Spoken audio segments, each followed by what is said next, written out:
Shaura rangove kwanza takamuka ndiani kwachayambuka gore rapera makatitorera tsuku muroshi mukuru naiye maraire sifasi mashakada chero waikakata makamuti huya pako pakwana zvinoticha zofarana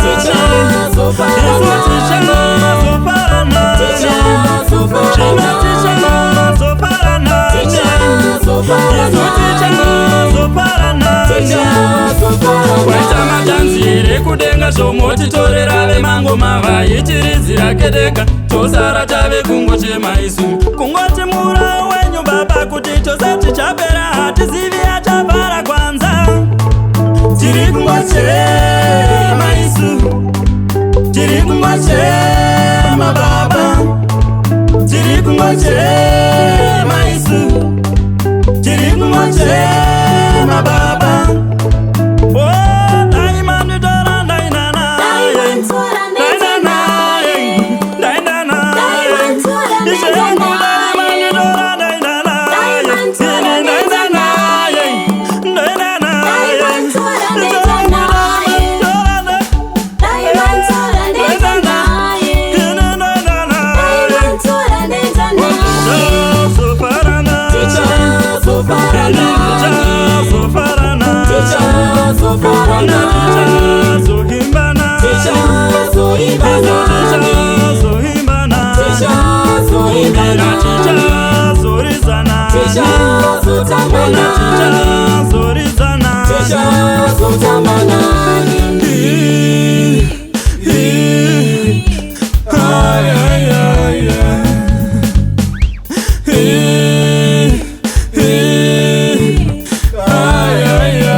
Rest in peace, PK Msarurwa.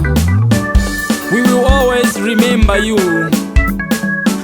Your inspiration will live forever.